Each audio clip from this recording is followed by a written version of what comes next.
सत्य वचन की राह पर चलें हम सदा। यीशु का साथ हो रहे हमारी हर दुआ।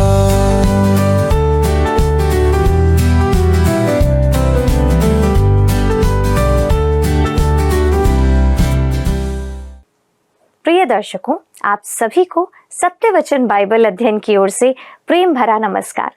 मुझे आशा है कि परमेश्वर के अनुग्रह से आप स्वस्थ और सुरक्षित हैं। दोस्तों, आज हम अपने अध्ययन को मीका की पुस्तक के दूसरे अध्याय के 12वें पद से आरंभ करेंगे और जानेंगे कि परमेश्वर इज़राइल के बचे हुए लोगों से क्या प्रतिज्ञा करता है। साथ ही हम यह भी देखेंगे कि मीका आज इज़राइल के अगुओं की किस बात के लिए भर्त्सना करता है। तो चलिए मित्रों, हम अपने अध्ययन में आगे बढ़ते हैं और परमेश्वर के वचन पर अपना ध्यान केंद्रित करते हैं। प्रिय मित्रों, आप सभी को प्रभु यीशु मसीह के पवित्र और सामर्थी नाम में नमस्कार। दोस्तों, आज हम मीका की पुस्तक के दूसरे अध्याय के 12वें पद से अपना अध्ययन आरंभ करेंगे, जिसका विषय है इस्राएल के बचे हुए लोगों से की गई प्रतिज्ञा। पिछले अध्ययन में हमने देखा था कि मीका अपना दूसरा संदेश इस्राएल के अगुओं को देता है और कहता है कि गरीबों के साथ वे अन्याय कर रहे हैं और हर प्रकार के ईश्वर विरोधी कार्य में वे संलग्न हैं, जिस कारण परमेश्वर का दंड उन पर आने वाला था। न्याय का संदेश जो मीका सुना रहा था वो बहुत ही कठोर था, पर इस अध्याय के अंत में हमें एक छोटी सी आशापूर्ण भविष्यवाणी देखने को मिलती है, जो काले बादलों के तूफानी दिन में उनके बीच एक सूर्य की किरण के समान चमकती है। तो आइए हम अपने अध्ययन को आगे बढ़ाते हुए मीका दूसरे अध्याय का 12वां पद पढ़ते हैं, जहां लिखा हुआ है, हे याकूब, मैं निश्चय तुम सबों को इकट्ठा करूंगा। मैं इस्राएल के बचे हुओं को निश्चय इकट्ठा करूंगा और बोस्रा की भेड़ बकरियों के समान एक संग रखूंगा, उस झुंड के समान जो अच्छी चराई में हो। वे मनुष्यों की बहुतायत के मारे कोलाहल मचाएंगे। दोस्तों, मुझे पूरा विश्वास है कि आपने इस बात पर गौर किया होगा कि जब परमेश्वर उनसे उनके पापों के विषय बातें करता है, तब वह उन्हें याकूब कहकर संबोधित करता है।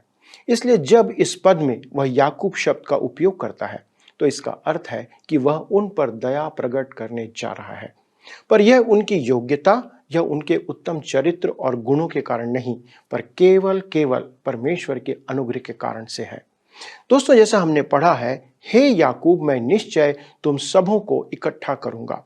दोस्तों, यह प्रतिज्ञा ना तो उनकी बाबुल की बंधुआई के बाद पूरी हुई, ना ही वर्तमान समय में उनके स्वदेश वापसी पर पूरी हुई है, क्योंकि परमेश्वर कहता है कि सबों को इकट्ठा करूंगा।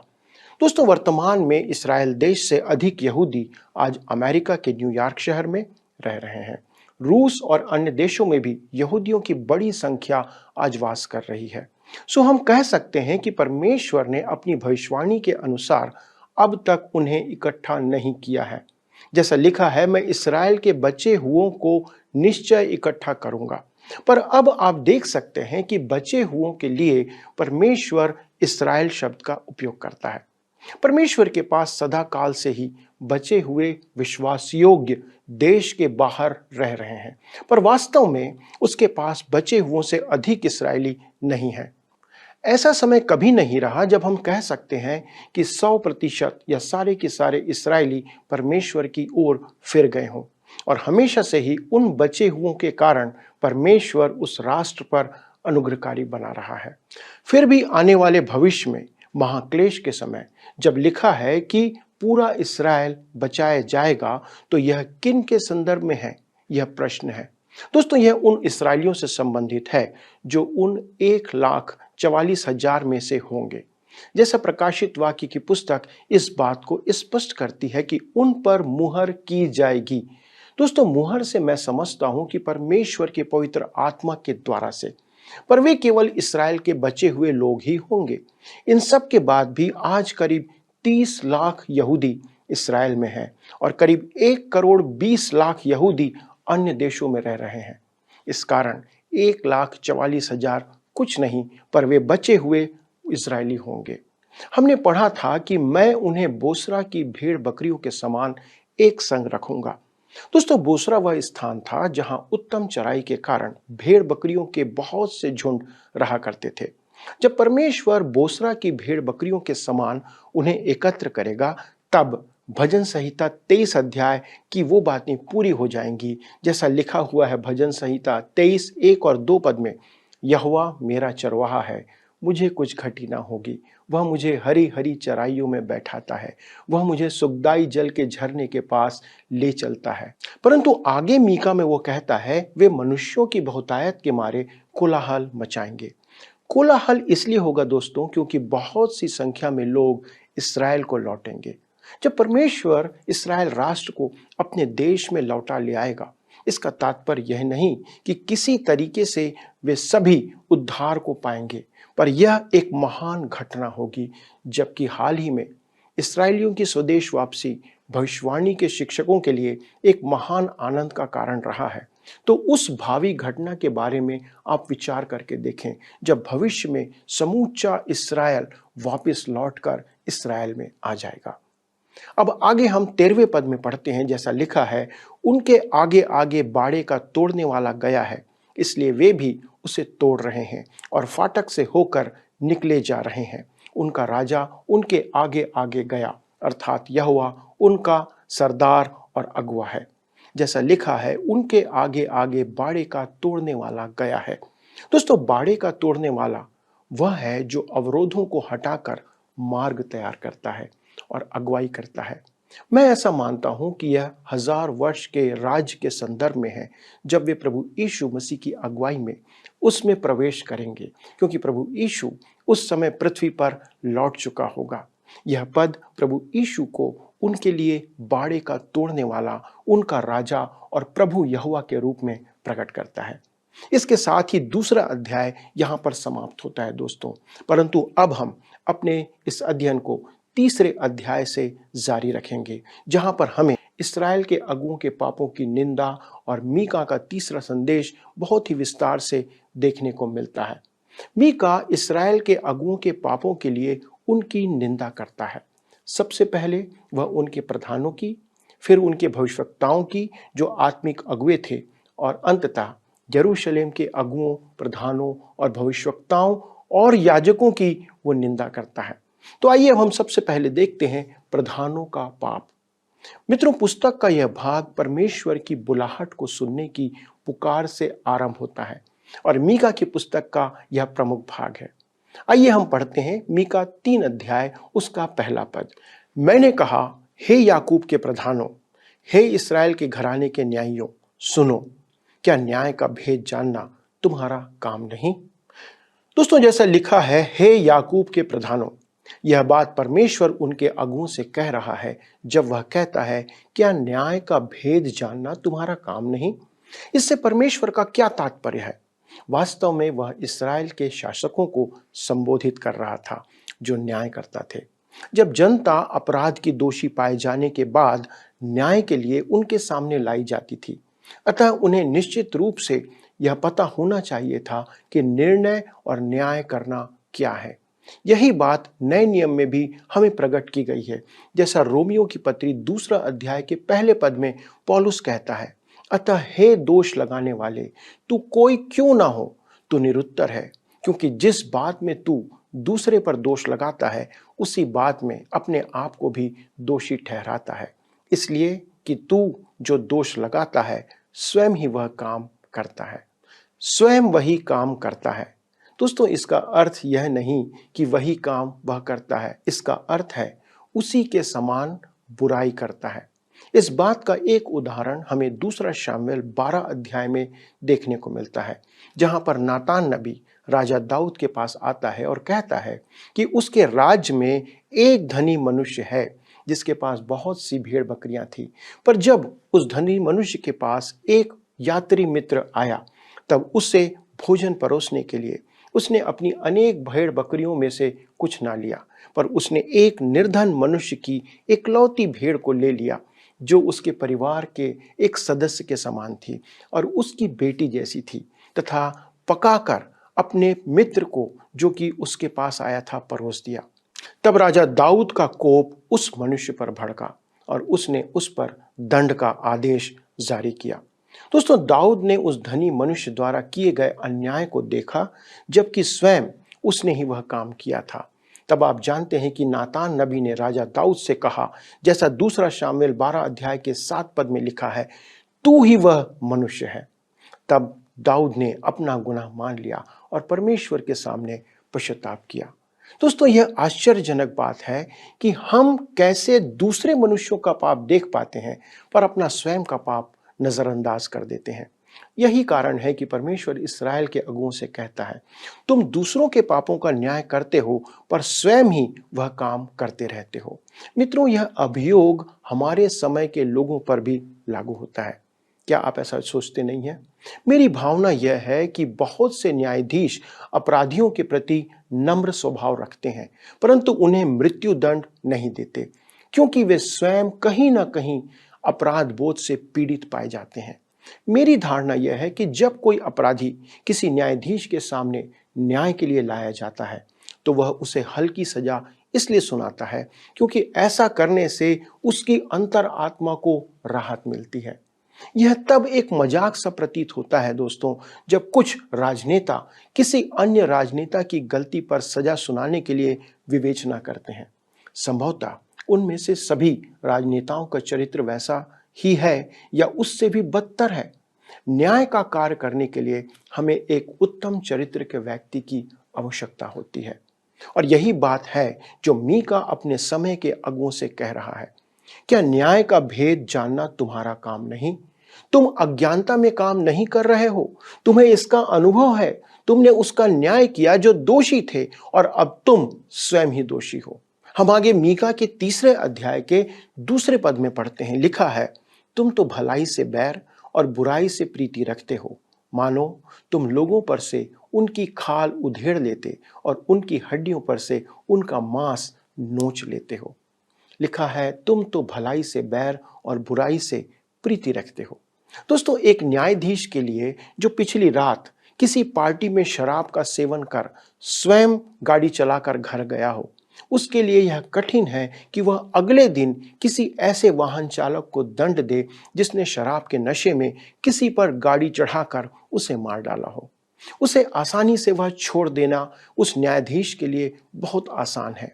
मैं जानता हूं कि मैं क्या कह रहा हूं, क्योंकि मैंने अपने परिवार के सदस्य के साथ ऐसा हादसा होते देखा है, पर उसे न्याय नहीं मिला क्योंकि दोषी को हल्की सजा के साथ छोड़ दिया गया। मीका के दिनों में अगुवे वास्तव में भलाई से बैर और बुराई से प्रीति रखते थे। ऐसे व्यक्ति ना तो तब और ना अब अगुवाई के स्थान में रहने के योग्य हैं। मित्रों, यदि यह पाया जाए कि एक व्यक्ति जो उच्च पद में आसीन है और वह अपनी पत्नी के प्रति अविश्वास योग्य पाया जाए, तो क्या वह विवाह संबंधी कानून बनाने और न्याय पारित करने के योग्य ठहरेगा? मैं ऐसा नहीं मानता और ना ही सोचता हूं। आज नैतिकता में गिरावट का श्रेय कानून निर्माताओं को ही जाता है, और परमेश्वर इस बात का दोष मीका के दिनों के इस्राएल के अगुओं पर डालता है।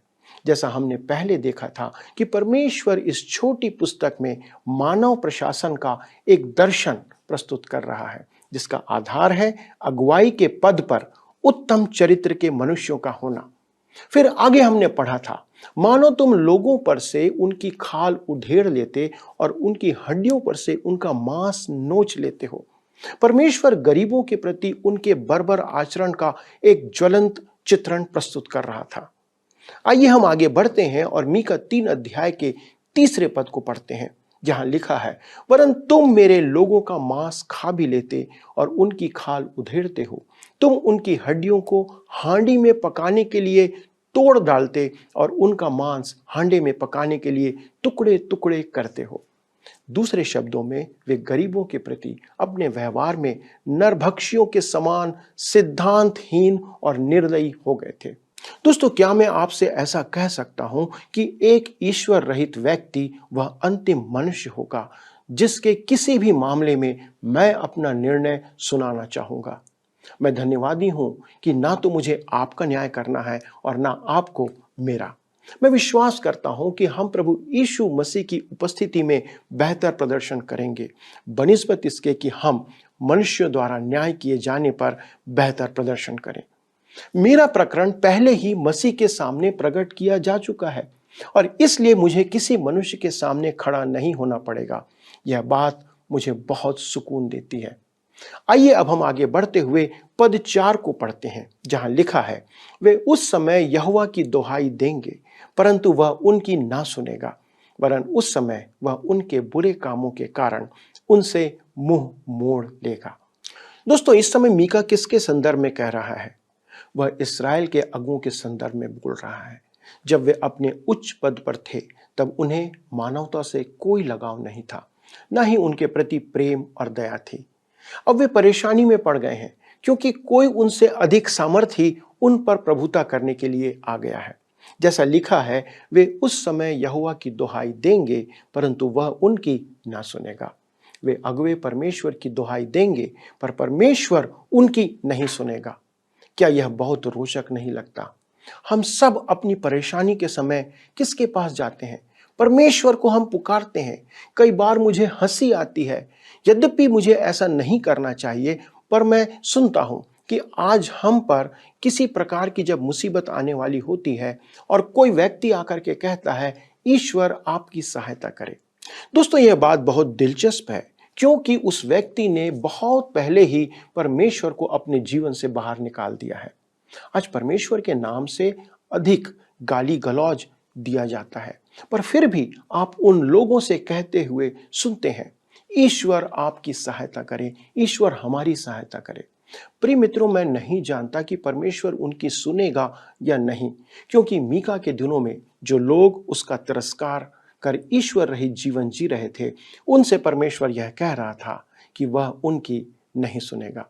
सच्चाई तो यह है कि उसने कहा था कि वह उनसे मुंह मोड़ लेगा। मित्रों, हम ऐसे समय में जीवन जी रहे हैं जब परमेश्वर शांत है, वह कुछ कह नहीं रहा है। ऐसा प्रतीत नहीं होता कि विश्व की वर्तमान परिस्थितियों को सुधारने के लिए परमेश्वर कुछ प्रयास कर रहा है। फिर भी उसका अनुग्रह बहुतायत से है और वह उन लोगों के प्रति दया से भरा हुआ है जो उसके सन्मुख समर्पित हैं और उसके पुत्र को उद्धारकर्ता स्वीकार करते हैं। मित्रों, आज आवश्यकता है कि यदि हम परमेश्वर के वचन को सुन रहे हैं और उसका अनुसरण नहीं कर रहे हैं तो आज ही स्वयं को जांचें और उसके पास आ जाएं, इससे पहले कि वह इस्राएल के अगुओं के समान हमारी विनती को, हमारी प्रार्थना को, हमारे निवेदनों को सुनना बंद कर दे। आज हमारे पास समय है। आइए हम परमेश्वर के पास आएं, उससे विनती करें और अपने जीवन को जांचें। आइए परमेश्वर को धन्यवाद दें। हमारे स्वर्गीय पिता, हम धन्यवाद देते हैं प्रभु इस वचन के लिए जो हमें चेतावनी देता है कि यदि हम आपकी बातों को नहीं सुनते हैं, इन आज्ञाओं के अनुसार नहीं चलते हैं, तो एक दिन ऐसा होगा कि जब आप इस्राएल के अगुओं के समान हमारी भी बातों को, प्रार्थनाओं को, विनती को सुनना बंद कर देंगे। प्रभु, किसी भी मनुष्य के जीवन में यह सबसे निकृष्ट दिन होगा कि आप हमारी प्रार्थना को सुनना बंद कर दें। पिता, आज हम विनती करते हैं, अपने सारे पाप अपराधों को आपके सन्मुख लेके आते हैं। अपनी सारी गलतियों को प्रभु जी हम छोड़ना का वादा करते हैं और अपने इन सारे दर्शकों के साथ यही प्रार्थना करते, प्रभु हम पर अनुग्रह करें, अपनी दया हम पर प्रकट करें। प्रभु, हमारी प्रार्थनाओं की ओर कान लगाएं। जब हम पुकारें तो प्रभु, हे राजा, हमारी प्रार्थना को तो सुन ले और हम पर दया कर। प्रभु, हम बहुत परेशानियों में जीवन जी रहे हैं। कई लोग हैं जो नहीं जानते कि वे परेशानी में हैं और वे बड़े आनंद से जीवन जी रहे हैं। प्रभु, ऐसे लोगों को प्रभु अपनी नींद से जगाएं ताकि वे सच्चाई को जानें और उसके अनुसार अपने जीवन को बदलें। पिता, इस प्रार्थना को सुनने के लिए धन्यवाद देते हुए विनती प्रभु यीशु क्रिस्ट के नाम से मांगते हैं, आमीन। प्रिय मित्रों, क्या आज के अध्ययन के संदर्भ में आपके पास कोई प्रश्न है? यदि हाँ, तो हमारे साथ संपर्क करें। हमारे काउंसलर आपके प्रश्नों का उत्तर देने के लिए तैयार है। प्रभु आपको आशीष दे। आइए अब हम प्रश्नों को देखें। पिछले प्रश्न का उत्तर है डी 50। इस्राएल के धार्मिक कैलेंडर में जुबली वर्ष 50 सालों में एक बार मनाया जाता था। आज के अध्ययन पर आधारित प्रश्न है, जब परमेश्वर इस्राएलियों के पापों के संबंध में बात करता है तब वह उन्हें खालिस्तान कहकर संबोधित करता है? ए. इस्राएल, बी. याकूब, सी. यशूरून, डी. दुष्ट। मित्रों, इस प्रश्न का उत्तर हमें कल सुबह 6 बजे से पहले विकल्प ए, बी, सी या डी के साथ अपना नाम, पता, स्थान के साथ 9651433397 पर SMS या व्हाट्सएप करें। मित्रों, आपने देखा कि परमेश्वर इज़राइल के लोगों से प्रतिज्ञा करता है कि भले ही वह उन्हें दंड दे रहा था, पर भविष्य में वह उन्हें बोस्त्रा की भेड़ बकरियों के समान इकट्ठा करने की भविष्यवाणी भी करता है। परमेश्वर अपने लोगों को कभी नहीं भूलता और ना उन्हें त्यागता है। यह प्रतिज्ञा हम सब विश्वासियों पर लागू होती है। इसी प्रतिज्ञा के साथ हम आज का अध्ययन समाप्त करते हुए आशा करते हैं कि अगले प्रसारण में भी आप हमारे साथ इस प्रसारण में पुनः शामिल होंगे। आज के लिए आपसे विदा लेते हैं, लेकिन अगर आज का कार्यक्रम आप दोबारा देखना चाहें तो वर्ड रिसाउंड्स टुडे पर दोबारा देख सकते हैं। प्रभु आपके साथ बने रहें। धन्यवाद। क्या आपको यह कार्यक्रम पसंद आया? अभी हमें एक मिस कॉल करें और आप अगले विजेता हो सकते हैं।